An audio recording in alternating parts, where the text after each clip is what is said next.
이제 자가 이제 뭐 진단이라고 해야 되나? 근데 이건 함부로 해서는 안 돼요, 사실.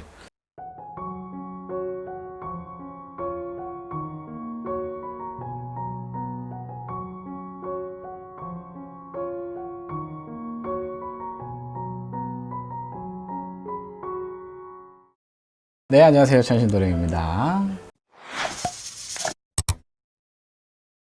정말 내가 신기가 있는지 그리고 신내림을 받아야 되는지를 알아볼 수 있는 자가진단법이 혹시 있다면 뭐 빙의가 돼서 방울 소리가 들리는다든지 내지에서는 또 뭐 자기가 뭐 누군가를 보고 막 헛소리를 한다던가 정말 이 무속인이 되기까지 사실 많은 사주들이 제가 사주도 좀 많이 보는 편에 속하지만 사실 우리나라 사람은 신기가 없는 사람은 단 하나도 없어요. 단지 다만에 나이가 40이 되시면 안 하시는 것이 좋다. 뭐 물론 저는 이제 어렸을 때 이 길을 걸어왔고 지금까지도 이제 이 업을 하고 있지만 사실 40이 넘어가서는 저는 받지 않는 것이 맞다고 봅니다. 왜냐하면 정말 받을 사주들은 어렸을 때부터 이미 틀려요. 꿈으로 받는다. 뭐 수많은 이제 많은 이야기들이 있겠지만 사실 그것만 가지고 신을 받아야 된다. 이것은 아닙니다. 또 하나의 뭐 세습무가 있고 강습무가 있고 이제 이렇게 나눠지는데 세습무는 어쩔 수 없습니다. 세습무의 집안 자체는 뭐 굳이 우리가 내림굿을 하지 않아도 자연으로 말문이 터져 있는 상황이기 때문에 그런 사람은 사실 받아야 되는 게 맞아요. 그렇다 하더라도 40이 넘었을 경우에는 하지 않는 것이 좋다. 오히려 누르는 것이 맞아요. 그때는 우리가 소위 말하는 눌림굿을 한다고 하거든요. 그걸 해서 차라리 눌러주시는 것이 맞다 라고 권장해 드려요. 그런 사주들을 가지고 있는 사람들이 풍파가 많죠. 당연히 당연히 풍파도 많고 뭐 고비고락도 많고 그러다 보니까 이제 뭐 많은 유형들이 좀 있어요. 이게 이제 세부적으로 나누기보다. 근데 일단 첫째는 일단 40이 넘어서는 받지 말아라. 뭐 신이 와서 점사는 이렇게 누구나 볼 수 있어요. 내가 신을 받아서 옳게 받으면 신령님이 일러주시니까 내가 점사를 볼 수는 있지만 그 가외적인 또 배워야 되는 부분도 있고 뭐 이제 신 선생이라든지 신의 부모라든지 이제 배워야 되는 부분도 따로 있어요. 굿을 한다고 해서 그냥 굿을 해서 딱 된다는 게 아니기 때문에. 근데 그 나이가 되면 아무래도 이제 뭐 기억력도 딸릴 수 있고 이제 뭐 그런 여러 가지 요소들이 있을 수 있는데 그때 되면 사실 이 40이 되면 신의 기운이 꺾여요. 사실은 꺾이기 때문에 받지 말아라. 눌림굿을 하든 아니면 조상님을 달게 해주는 일을 하든 해서 그걸 풀어서 넘어가요.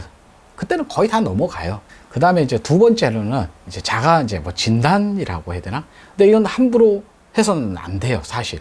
그러니까 뭐 꿈으로 일러주는 사람도 있고 꿈으로 막 내가 꿈에서 막 뭐 쫓기는 꿈도 있고 뭐 이게 이제 꿈에 대한 해석에 대한 그 부분도 있는데 이게 오인을 할 수가 있어요. 사실 꿈이라는 것은 이 신기의 줄이 다 제가 아까 앞서서 말씀드렸다시피 그 줄이 다 있기 때문에 누구나 한 번쯤은 꾸고 넘어갈 수 있어요. 유달리 이제 꿈을 좀 많이 꾸는 분들이 계세요. 특히 닭띠, 그 다음에 이제 뭐 원숭이띠라던가 개띠들, 뱀띠 분들도 마찬가지. 근데 그런 분들이 보통은 거의 이제 신의 가물이다 생각하면 꿈에서 많이 일러주니까 그래서 이제 그러는 건데 꿈에 너무 연연하지 말아라. 누구나 신기를 가지고 있기 때문에 자기 혼자 판단을 하기보다는 뭐 아시는 분이 있거나 단골레가 있다면 가서 확인을 하되 요즘은 사실 제가 모든 이제 신굿을 하기 전에 테스트를 합니다. 사전에 하기 전에 우리가 옛날에는 삼산이라는 개념을 두고 이제 산문을 열어서 이제 하고 그 다음에 이제 본 굿을 하는데 신굿을 하는데 이제 그 전에 애초에 굿을 요구하는 사람들도 있어요. 굿을 해서 꼭 테스트를 하는 사람이 있어요.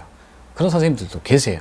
근데 거기는 절대 하면 안 된다. 셀프 진단을 할 수 있는 방법은 가장 좋은 방법은 밤 11시쯤에 아무 생각하지 말고 그릇에다가 놓고 물을 따라 보세요. 뭐 물론 흘러 넘치는 경우도 있을 것이고 적정하게 맞춰지는 경우도 있을 것이고 또 아예 바닥보다 짜잔하게 가실 수도 있어요. 그때의 물을 따랐을 때 물이 넘친다 그러면 야는 신을 받을 애가 아니에요. 이건 신 때문에 문제가 아닌 거예요. 이렇다는 거는 조상이 배가 고프다는 거예요. 그럼 조상을 달게 해주면 신을 받을 이유가 없다는 것이죠. 두 번째는 그 물을 따랐을 때 이 손가락에서 한 마디 정도 되는 요 정도의 양을 딱 채웠다. 이러면 그 기운을 가지고 신의 기운을 가지고 있는 거예요. 자기도 모르게. 근데 이거를 한 번 해서는 안 돼요. 이 테스트는 자가진단을 할 때 한 번은 해서는 안 돼요. 3일을 3일을 반드시 똑같이 해야 돼. 한마디만큼만 물을 가득 채운다 그러면 본인이 신의 기운, 이 사람은 받아야 돼요. 받아야 된다고 볼 수 있고, 예를 들어서 이제 거의 밑에 바닥을 치운다는 거는 생각이 그걸로 이끌어가는 거예요. 본인이 생각이 하도 이제 많이 듣다 보니까 주위의 사람들도 그렇고 자기가 이제 몸도 그런 것 같고, 그런데 이런 분들은 사실 신의 이런 게 아니라 그냥 주위에 너무 휩쓸리는 것이죠. 그렇기 때문에 아예 신경 안 쓰셔도 돼요, 그런 분들은. 근데 선생님, 그러면 네. 제가 궁금한 거는 네. 이틀은 됐는데 하루가 안 될 수도 있잖아요. 네, 그럴 수도 있죠, 당연히. 근데 그럴 때는 어떻게 되는 거예요? 예를 들어서 2번은 신기가 있는 경우가 나왔다. 근데 한 번은 물이 넘쳤던, 부족했던 간의 상황이 생겼다. 많이 나온 쪽을 보시면 돼요. 제일 간단한 기준은. 뭐 상황에 따라서 오늘은 이만큼 떨어질 수도 있고 내일도 이만큼 떨어질 수도 있고 뭐 아예 못 채워질 수도 있는 경우도 있어요. 근데 그거는 뭐냐면 자기 생각이 개입이 된 거예요. 물을 얼마큼 따라야 되겠다 계산이 이미 들어가 있는 거죠. 제가 그래서 앞서서 분명히 말씀드렸듯이 이 행위를 할 때는 아무것도 생각하지 말고 아무런 계산이 없이 다 비워진 상태에서 그냥 따르면 자동으로 자기가 정말 신기가 있고 어떤 상황이 된다 그러면 그 물이 딱 그 순간에서 멈춰요. 정말 요즘에 많은 선생님들도 계시고 훌륭한 선생님들도 계시고 또 유달리 제자들이 정말 한 집 건너 한 집이 있다 할 정도로, 그리고 이제 많이 집성을 이루고 어쩔 수 없이 이제 몰리는 경우가 있다 보니까 그럴 수도 있는데, 많은 사례자분들이나 손님들이 오시지만 절대로 웬만하면 가지 마라. 웬만하면 제발 가지 마라. 왜? 저는 제가 이제 이 길을 그렇게 걸어왔고 제가 먼저 했기 때문에 가지 말라고 많이 권해드려요. 웬만하면 누를 수 있으면 눌러가는 것이 좋고, 정말 만약에 정말 이 사람이 신이다, 이건 받아야 겠다, 어떻게 정말 여지가 없다 라고 했을 때 기왕 가신다면 정말 좋은 선생님 인연 잡아서 신의 부모를 만나서 또한 많은 구제중생을 할 수 있는 제자분들이 되었으면 좋겠습니다. 감사합니다.